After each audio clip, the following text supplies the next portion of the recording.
Well,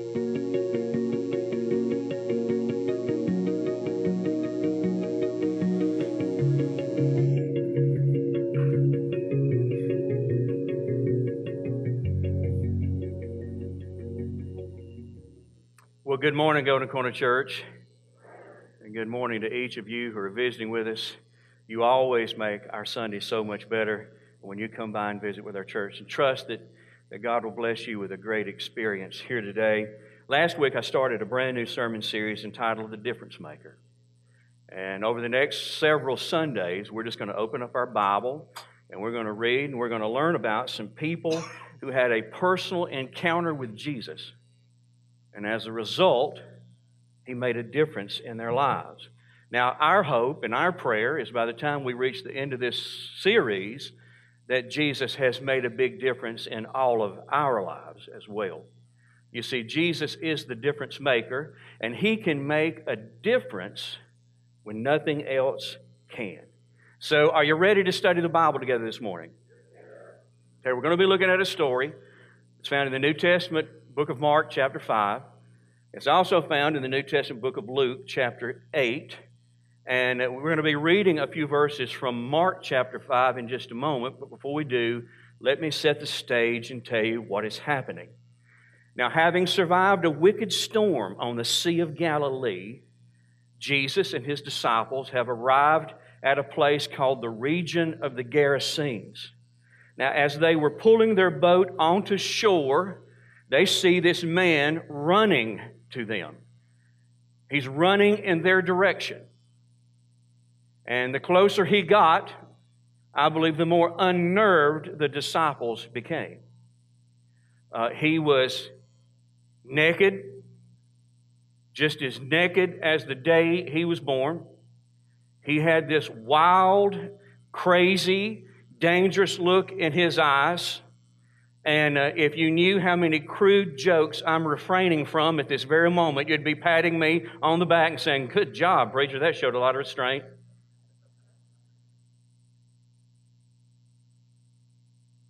He was filthy. His hair and beard had not been trimmed or combed in forever. I believe that he reeked. I believe you could smell him long before he got to them. His body was a collection of scars and freshly opened wounds. And when he got to them, he fell at Jesus' feet. And Jesus immediately recognized what was wrong with this man. He knew that this man was possessed by a demon. Okay, time out. Ready? Quick theology lesson. I'm talking about really quick. In the beginning, God created an angel named Lucifer. Made him an archangel, which means he had leadership responsibilities. Lucifer was so arrogant, he felt like he ought to be able to assume God's role as leader of all creation. He was so persuasive and so clever that he convinced 1/3 of the angels in heaven to follow him in revolt against the throne of God. And how did their little revolt work out? Failed miserably. So God cast Lucifer, who became known as Satan or the devil, and all of the angels who followed him out of heaven, and guess where they landed? You got it. Planet Earth. They came to earth and established a kingdom in the very air we breathe, an invisible kingdom. Satan is the ruler, and these evil spirits, they follow him, and they do his bidding. These evil spirits are called demons at times. And Jesus knew that a demon has possessed this man, which means the demon has moved inside of him. It's inhabiting his body, and it's now controlling his mind and controlling his behavior. And then Jesus spoke first, but not to the man. He spoke to the demon inside the man. And He commanded him, get out of that man. And then using this wild man's voice, the demon responded back. And he asked a question. He said, "What do you want with me, Jesus?" I find it interesting that this demon knew who he was talking to. And then he exclaimed and he says, don't you torture me.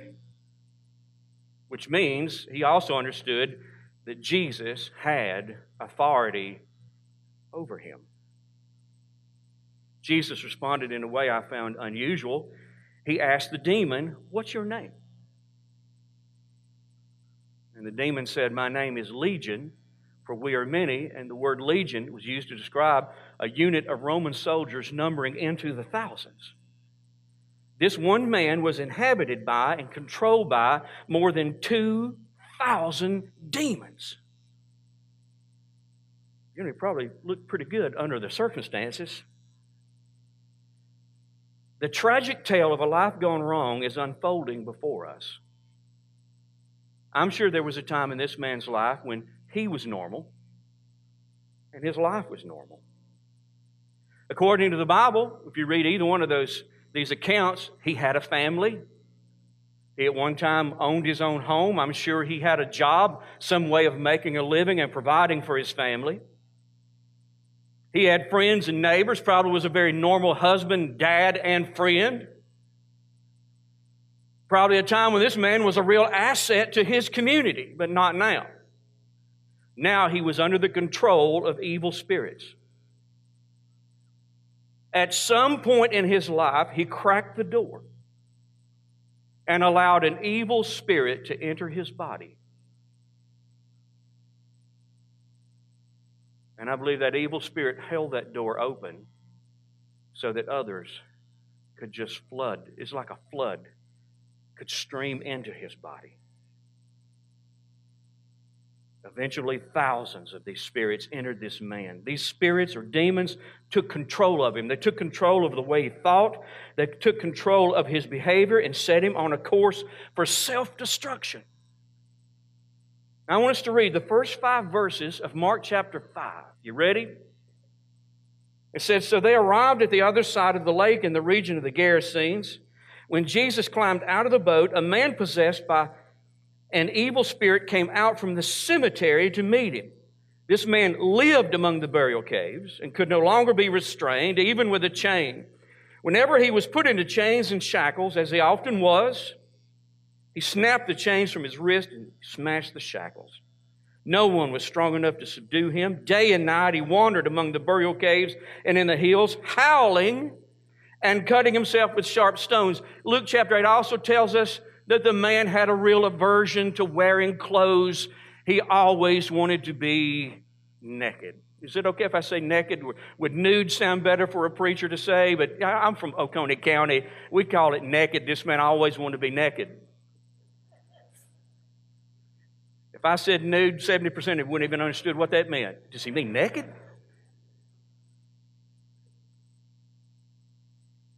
Now, I want you to think about this. You go from being completely normal to being the town maniac. All this erratic, weird, self-destructive behavior. There had to be a first for all of that. Now you think about this. The Bible said he cut himself with stones. There had to be a first for that. Now, I used my imagination, kind of picture that. That maybe he just disappeared from the living room one evening. He was gone an exceptionally long period of time. The wife knocks on the bathroom door, says, "Honey, you okay?" There's no answer. She opens the door, and there he is, sitting in a pool of blood. Sharp stone there where he has just slashed himself. I can just imagine that she called 911. He was rushed to the hospital, probably received some psychiatric attention after that. Maybe had a talk with his pastor. Luke chapter 8 tells us there were times when these demons would take control of him and he would just run up into the hills, into the wilderness and disappear for days on end. Can you just see him excusing himself and, "Honey, I'm going to step outside for just a minute," and you know what? Bedtime comes and he's not back in the house. She goes looking for him and she can't find him anywhere. Can you imagine how worried she was when he didn't come home at all that night, and maybe the next night, and maybe 3 or 4 nights in a row? She has no idea where he is. He comes walking back, probably has no recollection of even where he's been, because the Bible said the demons were controlling him. They were driving him to do that. Man, erratic behavior. He's got to go back to the psychologist here. The Bible says he would howl like a wolf. Some of your wives are thinking, is there something wrong with that? Because my husband now, Can you imagine the first time that occurred? I pictured her lying in the bed. She's awakened about 2 o'clock in the morning. She hears the neighbor's hound dog howling. Perhaps she rolls over to tell her husband to go, shut up, that barking dog. She knows he's not there. She goes to the blinds, open up, and look, there's her husband on the back lawn howling at the moon like a wolf. Honey, we're going to have to up your medication. I wonder how it went down the first occasion when he decided, I'm not wearing these clothes.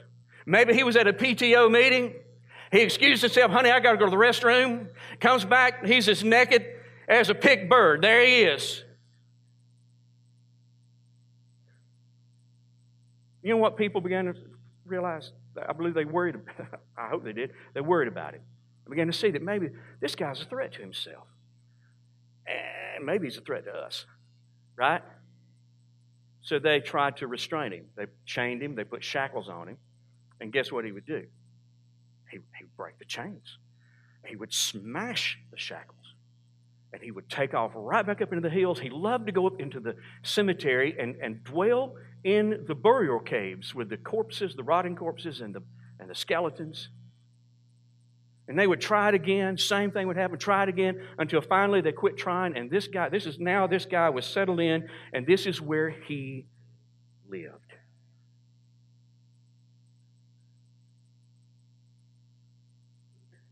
How'd all that happen?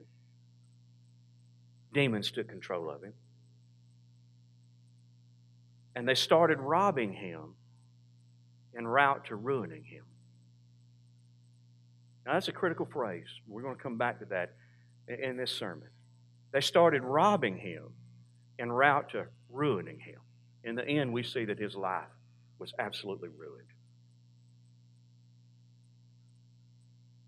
They took his sanity. They took his job. They took his family. They took his home. They took his personality. And it seemed they had taken his future. Do you think this guy was happy with the direction his life had taken? I mean, when he was a little boy and somebody came and said, what do you want to be when you grow up? You know, I want to be the town maniac. That's what I want to be.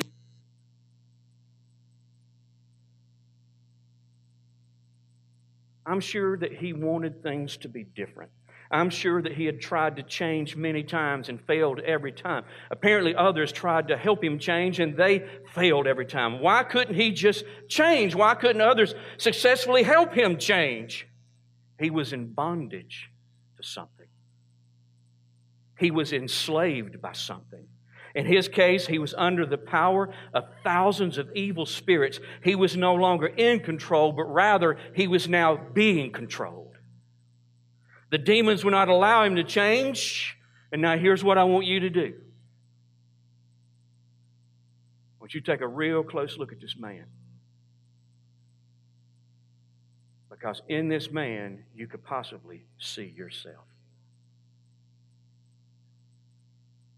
I'm not insinuating that anybody here is possessed by demons. But I want you to take a hard look at yourself. Have you evolved into someone other than who you really are? And that not in a good sense. You're not yourself, and you haven't been yourself in a long, long time. You're not thinking clearly, nor are you acting rationally. The quality of your life is diminishing quickly. Your behavior is costing you. Perhaps you're like this man. You've lost relationships, jobs, possessions, reputation, health, and if something doesn't change, you're losing your future. You don't like what you've become. You don't like who you've become. You don't like your life. You don't like the direction you're going. You're slowly self-destructing, and you know it. You want things to be different, and you've tried to change. I know you have. You've tried over and over again. You've failed every time. You've enlisted the help of others and asked them to help you change, and they have failed every time. Because you, like the man in our story, you are under the control of something. At some point, you cracked the door and allowed something into your life, never thinking that one day it would take over your life. I'm going to say that again. Some of you are dozing. What I've got here this morning is your ticket out. There was a day when you opened the door of your life to something and you let it in, never thinking that one day that thing would take over your life. Take the control of your life away from you. Some of you have already recognized what I'm talking about. You're the prisoner of addiction.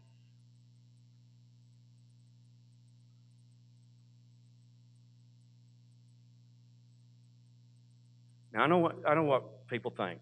But wait a minute. We're not at an AA meeting. We're in church, Ronnie. Now, we're Christian people. Do you think that among our number here that we've got addicts? That we have people who are addicted to something? You'd be shocked. Some of you wouldn't. Most of you would. The Christian community, the church, is littered with people who are addicted to something that is robbing them en route to ruining them. There are a lot of you here this morning, and in your heart, if you weren't ashamed, you'd yell out right now, amen. It's me. I know what he's talking about. I'm a Christian. I'm a good Christian. I'm a good person. But I have gotten addicted to something that is robbing me en route to ruining me.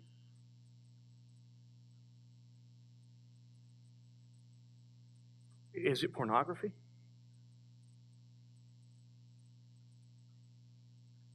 Is it alcohol? Illegal drugs? Have you allowed yourself to become addicted to, and are you abusing prescription drugs? Because this is a big one in our generation.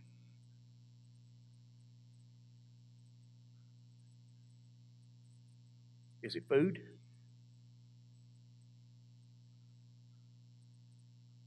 Is it spending?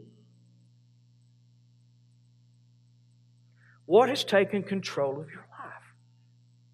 It might be something other than these few things I've mentioned. Now, whatever it is, it's now firmly in control, and that's why you just can't change. Am I talking to you? Because if I am, you need to hear the rest of this story. When we left off, Jesus and this demon were talking. The demon spoke next, and he had a question for Jesus. He said, would you do me a favor? I guess at this point he's speaking for the whole gang. Would you do us a favor? Please don't throw us into the abyss or the bottomless pit. Now, he knows Jesus has authority. He's commanded that he's got to leave. He said, and this bottomless pit is a place where some of these fallen angels are being held prisoner right now. And what he's saying is, please don't incarcerate us. Please don't take our freedom away. And he makes a strange request. There was a herd of pigs on the hill grazing. There were 2,000 pigs in the herd. And this demon says, rather than incarcerating us and taking away our freedom, would you just let us enter into the bodies of these pigs? What a strange request. Now, when I was a mailman, I ran into a dog or two that I felt like might be possessed. Pigs. You know what Jesus said? Okay, get. The next thing you know, there's this mass evacuation of demons, all of them leaving this one man, and they're out, and they go out there, and they inhabit the bodies of these pigs. Now, in my warped imagination, I've always kind of tried to picture what this had to look like. Now, to see the pigs just meandering along, grazing peacefully, and all of a sudden a demon comes in. I just picture the little pig going. And maybe the little curly tail went ding.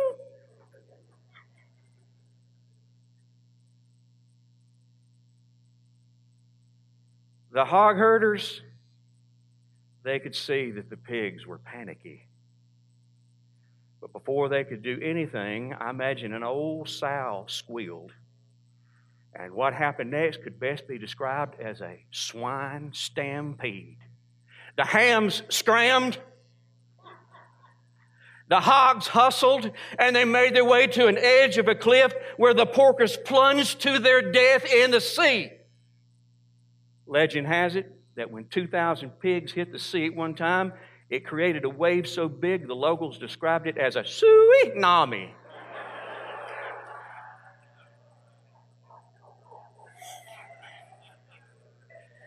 I've waited all week for that. All week. Now, if you're an animal rights activist, I know what you're thinking. I don't find this story humorous at all. Well, I'm with you. Every time I read it, a tear comes to my eye as I think, what a waste of bacon.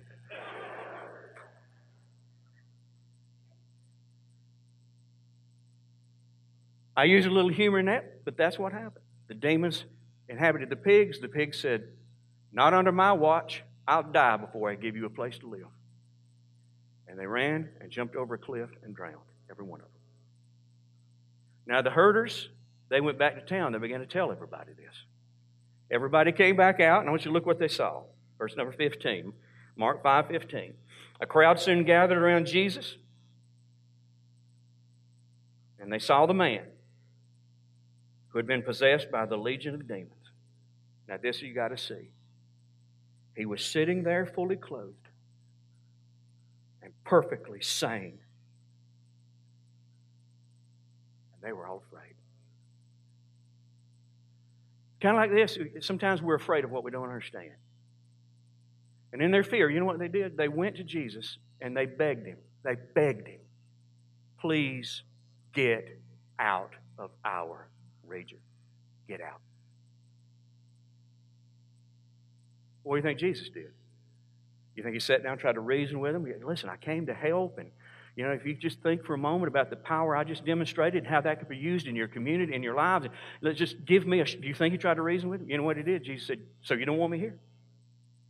You want me gone? Right. He said, okay, goodbye. I'll tell you, Jesus won't hang around where he's not wanted. So they're getting in the boat, and this guy who'd been possessed, who's now in his right mind, he goes to Jesus and said, you got to take me with you. And you know what Jesus said to him? No. I got something for you to do. I want you to go back to your family, and they're going to see a real difference in you, and you got to tell them what made the difference. You got to explain to them, I made the difference. And then I believe there are 10 towns that your town is a part of, a little circuit of 10 towns. You're going to go from town to town to town telling them what I did for you. In other words, this man went from being a maniac to a missionary. That's the kind of difference Jesus made in his life. The man in our story was different. He changed dramatically. And how do we explain this transformation? Did he finally muster up the willpower to regain the control of his life? No. Did he have a breakthrough session with his counselor? No. Did his family and friends orchestrate a successful intervention? No. Then how did this change come about? Jesus changed him. He didn't change himself. Jesus did for this man what neither he nor anyone else could ever do. Jesus miraculously changed him. Jesus freed or delivered this man from the evil spirits that dominated him, and the result was change. Thanks to Jesus, this man was himself again. He had his life back, and more importantly, he now had his future back. Now, what do we learn from this story? I've got to tell you this one thing about Jesus you cannot forget. Jesus can make a difference when nothing else can. Did you get that?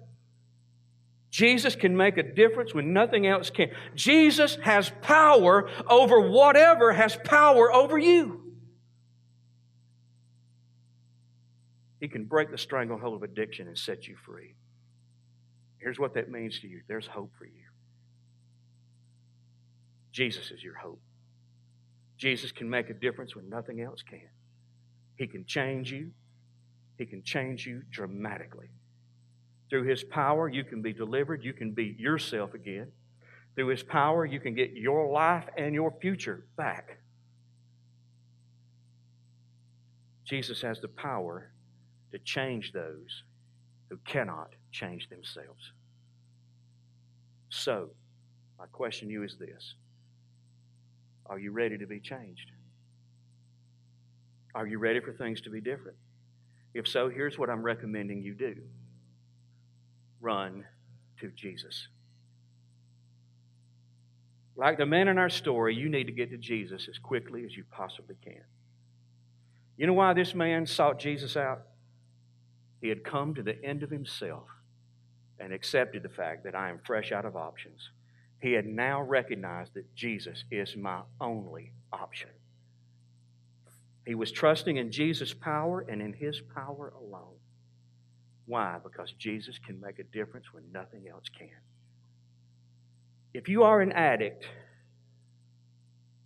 and a Christian, I know what you just felt. When I said, here it is, run to Jesus. If you are truly addicted to something and you know it, and you are a Christian, your heart just sank. You say, what are you talking about? Well, you've heard that before. I hear it at the tail end of sermons on addiction all the time. Brian, that's what all the preachers say. Run to Jesus. End of sermon. Leaving addicts going, well, what does that mean? What does that mean? And so I guarantee you this, you've prayed. Take this away from me. Take this away from me. Take the desire to do this away from me.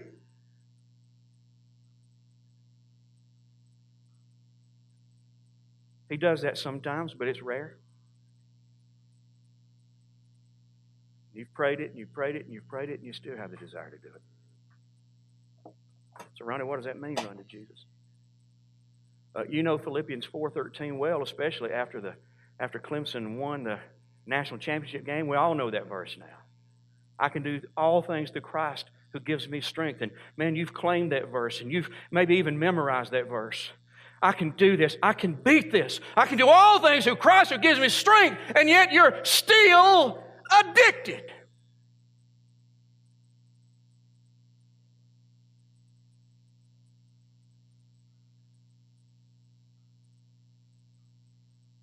Some of you are just not very excited about what I just preached because you're not sure I told you the truth. Here's truth. Jesus can make a difference when nothing else can. Here's truth. Jesus has more power than whatever it is that's taken over you. You know where the problem is? I just feel like when preachers preach and say, run to Jesus, run to Jesus, they don't tell us what that means. You know what's lacking? They don't tell us how to so connect with Him that this power that can break us free from addiction can start flowing into us. They don't tell us. There are certain things we have to do to put the plug in the socket so that the power begins to flow. So that the next thing you know, we're fighting addiction not in our strength, but in His power. Does that make any sense to you? So where are we going, Ronnie? Oh, we got 9 minutes, but I got about 40 minutes worth to say. tell you what I want to do, man. I figured I could wrap this up in one Sunday, but as I got into this, I realized something. I'm not going to do what I've heard so many other pastors do. I'm not going to end this service by saying, run to Jesus, and then leaving you to go figure out what that means on your own.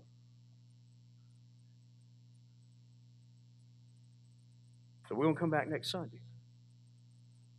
And we're going to take all the time we need. And I'm going to tell you exactly what you've got to do to get the plug in the outlet, to get the power flowing, so that you can one day be free and things can be different for you. Is that good?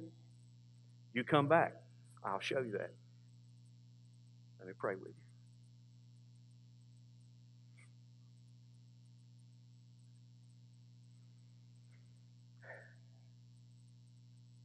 Father, addiction is just a miserable way to live.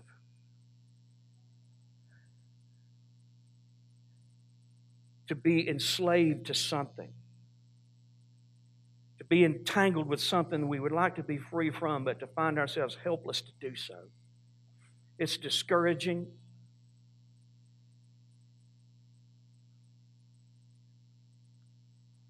And Lord, I tell you what, I'm grateful that you are showing us a way out. That you're showing that there's a way to break free and to live free. And I just pray that folks will cling to this truth this week and recognize that Jesus is that way. Jesus is that way. I pray that folks will come back next week. I pray that especially the addicts that I'm speaking to right here, they'll come back. Lord, I pray that you will just unfold a plan, every step by step, everything we need to do to make sure that we are engaging with your power and we are operating and fighting with your power, God. So Lord, that's what I want. I want to see you make a difference in people's lives all over this church. I want to see you make a difference. I want to hear their testimonies at some point, Lord, of how you made a difference. And so I just pray, God, work in us. In the name of Jesus, we pray this together. Amen. Thank you so much. Have a great day. Enjoy the Super Bowl.